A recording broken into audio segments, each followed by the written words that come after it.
ये कहानी एक ऐसे बॉक्स की है जिसका बटन दबाते ही इंसान के पास करोड़ों रुपए आ जाते हैं, लेकिन इन रुपयों के बदले शहर में किसी की मृत्यु हो जाती है। Bollywood silver screen presenting the box.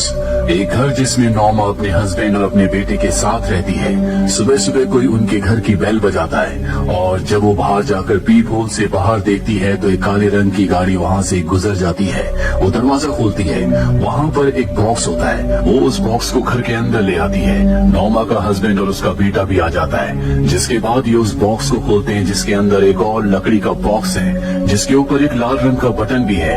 साथ ही इस बॉक्स के अंदर एक लेटर होता है जिसमें लिखा होता है, शाम को 5 बजे मिस्टर स्टुअर्ट तुमसे मिलने तुम्हारे घर पर आएंगे। इसके बाद नॉमा स्कूल चली जाती है। दरअसल वो एक टीचर है। बचपन में एक हादसे में उसके पैर की कुछ उंगलियां कट गई थी, इसीलिए चलते हुए वो थोड़ा सा लिम्प करती है। इसके बाद नॉमा को प्रिंसिपल बुलाता और कहता है कि हम तुम्हारी सैलरी कम कर रहे हैं, हम तुम्हारी पूरी सैलरी देने में सक्षम नहीं है, जिससे नॉमा परेशान हो जाती है और तभी प्रिंसिपल की नाक से खून निकलना शुरू हो जाता है। नॉमा अपने घर आ जाती है, जहाँ पर शाम को 5 बजे एक आदमी उससे मिलने के लिए आता है जो कि मिस्टर स्टुअर्ट है। उनका चेहरा एक तरफ से जला हुआ होता है। वो नॉर्मा को बताता है कि मैं ही मॉर्निंग में इस बॉक्स को तुम्हारे घर के बाहर रख कर गया था। नॉर्मा उसे घर के अंदर आने देती है, जिसके बाद वो बताता है कि अगर तुमने इसके बटन को दबाया तो इसके बदले तुम्हें $1 मिलियन यानी कि $10 लाख मिलेंगे, लेकिन साथ ही शहर में किसी ऐसे इंसान की मृत्यु हो जाएगी जिसे तुम नहीं जानते। इसके बाद वो अपना ब्रीफकेस खोलता है जिसके अंदर बहुत सारे पैसे होते हैं। वो उनमें से एक $100 का नोट बाहर निकालता है और नॉर्मा को देता है। वो कहता है कि तुम्हारे पास 24 घंटे हैं, अगर 24 घंटे में तुमने इस बटन का इस्तेमाल किया तो ठीक है, वरना कल शाम को 5 बजे मैं इस बटन को अपने साथ ले जाऊंगा। वो नॉर्मा को बॉक्स की चाबी देकर वहाँ से चला जाता है। वही नॉर्मा के हस्बैंड को दिखाया जाता है जो नासा में काम करता है। उसने स्पेस में जाने के लिए अपनी एप्लीकेशन को दिया था। उसके बॉस बताते हैं कि वो रिजेक्ट हो गई। इससे बहुत परेशान होता है क्योंकि उसने हर एक इम्तिहान को बहुत अच्छे से पास किया था, पर वो साइकोलॉजिकल एग्जाम को पास नहीं कर पाया और अब वो अपने घर वापस आता है, जहाँ पर नॉर्मा उसे बताती है कि वो आदमी आया था जिसने मुझे $100 का नोट दिया और बताया कि अगर मैं इस बटन को दबाती हूँ तो शहर में किसी इंसान की मृत्यु हो जाएगी, जिसके बारे में हमें कुछ पता नहीं चलेगा, और इसके बदले हमें वो $1 मिलियन देगा। ये दोनों सोच में पड़ जाते हैं कि इन्हें बटन दबाना चाहिए या नहीं, क्योंकि उस आदमी ने ये भी कहा था कि अगर तुम बटन दबाओगे तो किसी ऐसे इंसान की मृत्यु हो जाएगी जिसके बारे में तुम्हें कुछ पता नहीं चलेगा।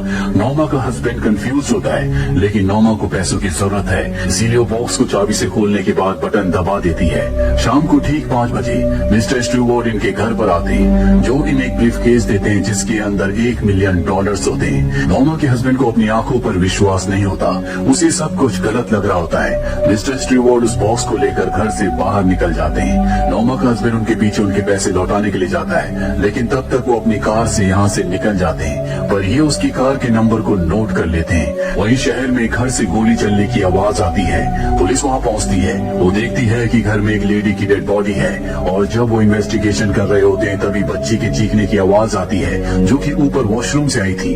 वॉशरूम का दरवाजा लॉक्ड होता है और जब ये दरवाजे को तोड़कर अंदर जाते हैं वहाँ पर एक बच्ची बहुत डरी हुई बैठी हुई होती है। इस केस को नॉर्मा के पिता इन्वेस्टिगेट करते हैं क्योंकि वो एक पुलिस ऑफिसर है। उन्हें पता चलता है कि इस लेडी को उसी के हस्बैंड ने मारा है जो कि रॉकेट साइंटिस्ट है। आज सुबह ही रॉकेट साइंटिस्ट की पत्नी ने उसे कॉल किया था और बताया था कि हमारी बेटी को किसी ने किडनैप कर लिया है। जो सुनने के बाद वो बहुत ज्यादा घबरा गया था। उसने अपनी पत्नी से कहा था कि घर के सारे दरवाजों को लॉक कर दे, पर अब उसकी पत्नी की मृत्यु हो चुकी है और इल्जाम उसी के ऊपर है। वहीं नॉर्मा के हस्बैंड ने उसके लिए एक पैर का सपोर्ट बनाया होता है जिसे पहनने के बाद उसे चलने में बहुत कंफर्टेबल लग रहा होता है। अब नॉर्मा अपने हस्बैंड के साथ अपने पिता के घर जाती है क्योंकि आज उनके घर पर एक पार्टी है, जहाँ पर नॉर्मा का हस्बैंड नॉर्मा के एक स्टूडेंट को भी देखता है जिसने नॉर्मा से क्लास में उसके पैर को देखने की जिद की थी। साथ ही वहाँ पर उसे वही बॉक्स भी दिखता है जिस बॉक्स के अंदर वो दूसरा बॉक्स था जिसका बटन दबाने के बाद इन्हें $1 मिलियन मिले थे। वो उस बॉक्स को खोलता है और देखकर हैरान हो जाता है कि उस बॉक्स के अंदर स्टुअर्ट की फोटो है। अब नॉर्मा का हस्बैंड नॉर्मा के पिता को स्टुअर्ट की गाड़ी का नंबर देता है और कहता है क्या पता लगा सकते हैं कि ये गाड़ी किस इंसान के नाम पर रजिस्टर्ड है। वो कहते हैं कि जरूर। वहीं हमें नोमा के स्टूडेंट को दिखाया जाता है जो बार बार घूर घूर कर नोमा के हस्बैंड को देख रहा होता है। साथ ही यहाँ पर किसी की नाक से खून निकलना भी शुरू हो जाता है। इनके साथ यहाँ पार्टी में बहुत अजीब अजीब सी चीजें हो रही होती हैं, इसीलिए पार्टी छोड़कर बाहर अपनी गाड़ी के पास आ जाते हैं, जिसकी विंडशील्ड पर लिखा होता है नो एग्जिट, यानी कि बाहर जाने का कोई रास्ता नहीं है। इसके बाद ये अपने घर पर आ जाते हैं, जहाँ इन्होंने अपने बेटे की देखभाल के लिए एक बेबी सीटर डैना को रखा था। रात बहुत ज्यादा हो चुकी है, इसीलिए नोमा का हस्बैंड उसे छोड़ने के लिए जाता है। और जब भी दोनों गाड़ी में होते हैं तो डैना उससे पूछती है तुम बहुत परेशान हो, इसकी क्या वजह है? और तभी डैना की नाक से खून निकलना शुरू हो जाता है, वो बेहोश हो जाती है। उसकी आईडी को चेक करने पर उसे पता चलता है कि इसका नाम डैना नहीं बल्कि सहरा है। वो सहरा को जगाता है। सहरा बहुत ज्यादा डरी हुई होती है। वो कहती है कि तुम्हें सिर्फ एक ही आदमी बचा सकता है, वो तुम्हें आईने में दिख जाएगा। और वो गाड़ी से उतरकर अपने मोटेल में चली जाती है। नोमा का हस्बैंड घर वापस आकर नोमा को बताता है कि उसका नाम डैना नहीं बल्कि सहरा है। साथ ही उसे बार बार लग रहा होता है कि उसने स्टीवर्ड को पहले कहीं देखा है। वो बेसमेंट में जाता है, जहाँ पर वो नासा के ग्रुप साइंटिस्ट की एक फोटो देखता है जो उस वक्त ली गई थी जब पहली बार मंगल ग्रह से आने वाले सिग्नल्स को मॉनिटर किया जा रहा था। और इसमें स्टीवर्ड भी होता है, जिसे देखकर वो हैरान हो जाता है। उसे कुछ समझ नहीं आता। अब जल्द से जल्द वो स्टीवर्ड के बारे में पता लगाना चाहता है, इसीलिए अगले दिन वो नोमा के पिता से मिलने जाता है और पूछता है कि जिस गाड़ी का नंबर मैंने आपको दिया था वो किसके नाम पर रजिस्टर्ड है। वो बताते हैं कि वो नेशनल सिक्योरिटी एजेंसी यानी कि गवर्नमेंट के नाम पर रजिस्टर्ड है। वहाँ पर उस लड़की की तस्वीरें भी होती है जो कि रॉकेट साइंटिस्ट की वाइफ है, जिसे एक दिन पहले रॉकेट साइंटिस्ट ने खुद मार दिया था। वो पूछता है कि ये कौन है। वो बताते हैं कि एक दिन पहले 4:45 बजे शहर में इसी के पति ने इसे मार दिया। ये सुनकर वो हैरान हो जाता है क्योंकि एक दिन पहले नोमा ने 4:45 बजे ही बॉक्स का बटन दबाया था। वही नोमा को दिखाया जाता है जो अपनी मॉम के साथ एक स्टोर में होती है। तभी उसके पास एक लेडी आती है और उसे बताती है कि उसे किसी पर विश्वास नहीं करना। जितने भी लोगों का इम्तिहान लिया जा रहा है वो सब के सब शादीशुदा है जिनका एक बच्चा भी है। वो उसे एक लाइब्रेरी का एड्रेस बताती है और कहती है कि तुम्हें वहाँ जाना चाहिए। साथ ही वो उसे एक नंबर भी देती है। वही हमें उसके हस्बैंड को दिखाया जाता है जो उस लेडी के घर जाता है जिसे गोली लगी थी। वो देखता है कि टेबल पर एक फोटो है जिसके पीछे एक नंबर लिखा है और ये फोटो स्टीवर्ड की होती है, इसीलिए चुपके से वो फोटो को अपने पास रख लेता है। फोटो के पीछे जो नंबर होता है वो लाइब्रेरी के एक सेल्फ का है। और अब उस लाइब्रेरी में पहुंच जाता है जहाँ पर उसे किताब मिलती है। उस किताब के अंदर न्यूज़पेपर की कटिंग होती है। इसमें लिखा होता है कि जब पहली बार इन सब ने मंगल ग्रह पर अपना यान भेजा तो सब के सब साइंटिस्ट उसकी खुशी मना रहे थे। और ठीक उसी वक्त स्टीवर्ड नाम के एक आदमी जब फोटो ले रहा था तो उसके चेहरे पर बिजली गिरी जिससे उसका आधा चेहरा जल गया। पर हैरानी की बात ये थी कि उसके चेहरे पर उसी तरह के निशान थे जैसे कि मंगल ग्रह पर है और अब भी इसकी इन्वेस्टिगेशन की जा रही है। वही हमें नोमा को दिखाया जाता है जो इसी लाइब्रेरी में कुछ देर के बाद पहुंचती है। वहाँ पर उसे एक रिकॉर्डेड टेप मिलता है जो उसी वक्त का होता है जिस वक्त में सब साइंटिस्ट मंगल ग्रह पर यान के उतरने की खुशी मना रहे थे। इसमें स्टीवर्ड भी होता है, लेकिन इस वक्त उसका चेहरा पूरी तरह से ठीक होता है क्योंकि इसी पल के बाद स्टीवर्ड के चेहरे पर बिजली गिरी थी। अब वो ऊपर सेकंड फ्लोर पर जाती है जहाँ पर स्टीवर्ड होता है। स्टीवर्ड उसे अपने पास बिठाता है और जब वो उसका हाथ पकड़ता है तो नोमा बेहोश हो जाती है। वही नोमा का हस्बैंड अब भी लाइब्रेरी में होता है जो बुक और न्यूज़पेपर की कटिंग को लेकर यहाँ से निकलना चाहता है, लेकिन अब बहुत सारे लोग उसका पीछा करना शुरू कर देते हैं। लाइब्रेरी में जितने भी लोग होते हैं सब उसे घूर घूर कर देख रहे होते हैं। और यहाँ पर स्टीवर्ड की पत्नी भी होती है जिससे पूछता है कि तुम लोग क्या चाहते हो। वो कहती है कि हम सबको स्टीवर्ड कंट्रोल कर रहा है। वो कहता है कि मैं यहाँ से बाहर निकलना चाहता हूँ। स्टीवर्ड की पत्नी कहती है कि यहाँ से निकलने के 3 रास्ते हैं, उन तीनों में से तुम्हें एक रास्ते को चुनना होगा। जिसके बाद वो उसे कमरे में ले जाती है जहाँ पर पानी जैसा लिक्विड होता है। दरअसल इन्हीं तीनों में से एक में से उसे यहाँ से निकलना होगा। नोमा के हस्बैंड को कुछ समझ नहीं आता कि उसे क्या करना चाहिए। तभी उसे याद आता है कि जब वो अपनी पत्नी के साथ उसके पिता की पार्टी में गया था तो वहाँ पर उसका स्टूडेंट था जो बार बार उसे घूर घूर कर देख रहा था और उसे 2 उंगलियां दिखा रहा था। इसीलिए वो दूसरे वाले रास्ते को चुनता है और जब वो उस पानी में हाथ लगाता है तो पानी उसे अंदर खींचना शुरू कर देता है। वही हमें नोमा को दिखाया जाता है। उसे होश आ जाता है। वो देखती है कि उसके ऊपर पानी की बहुत बड़ी दीवार है और जैसे ही वो उस दीवार को टच करती है तो वो सारा पानी उसके ऊपर गिर जाता है जिसके साथ उसका हस्बैंड भी आ जाता है। वहीं दूसरी तरफ हमें नासा की और एनएसए के बड़े बड़े अधिकारियों को दिखाया जाता है जो उस जगह जाते हैं जहाँ पर स्टीवर्ड के चेहरे के ऊपर बिजली गिरी थी। ये दोनों आपस में बात करते हैं कि जब स्टीवर्ड के चेहरे के ऊपर बिजली गिरी तो उसे हॉस्पिटल ले जाया गया जहाँ पर उसकी मृत्यु हो गई। इसके बाद उसे मुर्दा घर के एक बॉक्स के अंदर बंद कर दिया गया और कुछ देर बाद नर्स को वहाँ से हंसने की आवाजें आई। दरअसल वो दोबारा जिंदा हो गया था। उसकी बॉडी में जितने भी घाव थे वो अपने आप ही बहुत जल्दी जल्दी ठीक हो गए सिवाय उसके चेहरे के। इसके बाद नेशनल सिक्योरिटी एजेंसी का जो अधिकारी होता है वो स्टुअर्ट से मिलने के लिए जाता है। वहाँ पर उसी तरह के बहुत सारे बॉक्सेस होते हैं, जिनमें से एक बॉक्स उसने नॉर्मा को भी दिया था। यहाँ पर बहुत सारे पैसे भी होते हैं। एनएसए का अधिकारी पूछता है कि ये कब तक चलता रहेगा। वो कहता है कि मैं इस बॉक्स के जरिए इंसानों का टेस्ट लेता हूँ और जो भी इस टेस्ट में फेल होगा उसे मरना पड़ेगा।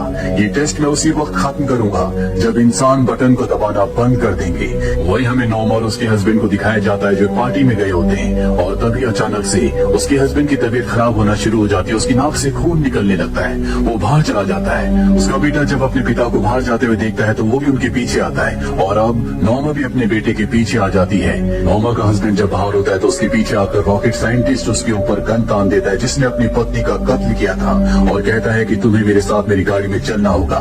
मजबूरी में उसे गाड़ी में बैठना पड़ता है। साथ ही यहाँ पर नॉर्मा के बेटे को कुछ लोग किडनैप कर लेते हैं। नॉर्मा ये देखकर हैरान हो जाती है। वही रॉकेट साइंटिस्ट नॉर्मा के हस्बैंड को कुछ डॉक्यूमेंट्स दिखाता है और बताता है कि स्टुअर्ट एनएसए को, नासा को और बहुत सारे सरकारी विभागों को कंट्रोल करता है। वो लोगों के दिमाग को कंट्रोल करने में सक्षम है और जिसके भी दिमाग को कंट्रोल करता है उसकी नाक से खून निकलता है। वो बॉक्स के जरिए लोगों का टेस्ट लेता है और जो भी बटन दबा देता है वो उसे उसी के परिवार के एक सदस्य से मरवा देता है। उन्होंने मेरी बेटी को किडनैप किया था, इस वजह से मजबूरी में मुझे अपनी वाइफ को मारना पड़ा और अब उन्होंने तुम्हारे बेटे को भी किडनैप कर लिया है। स्टुअर्ट के लोग उसे उसी होटल में ले गए होंगे जहाँ पर वो स्विमिंग पूल है जो एक दरवाजे की तरह काम करता है, जहाँ से वो लोगों को यहाँ से कहीं और भेजते हैं। और अब ये अपनी गाड़ी से उसी होटल की तरफ जा रहे होते तभी इनके सामने एक सेंटा क्लॉज आ जाता है जिस वजह से इन्हें गाड़ी रोकनी पड़ती है और तभी एक ट्रक इनकी गाड़ी को टक्कर मारकर उड़ा देता है जिसमें रॉकेट साइंटिस्ट की मृत्यु हो जाती है।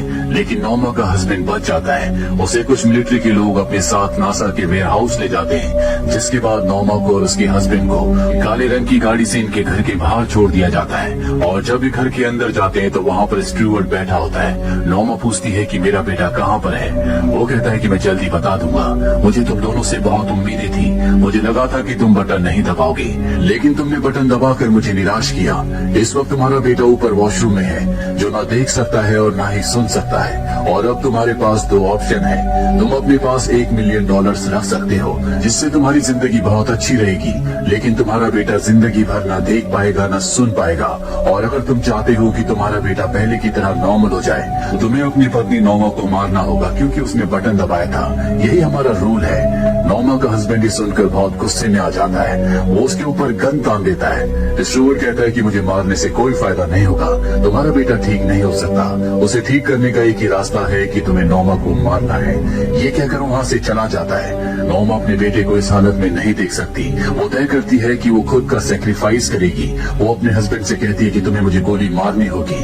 और अब ये दोनों एक दूसरे के गले से लग जाते हैं, जिसके बाद मजबूरी में नॉर्मा के हस्बैंड को उसे गोली मारनी पड़ती है जिससे उसकी मृत्यु हो जाती है। और ठीक इसी पल हमें कपल को दिखाया जाता है जिन्होंने बॉक्स का बटन दबाया था। यानी कि जैसे ही कोई बटन दबाता है तो किसी और की मृत्यु हो जाती है।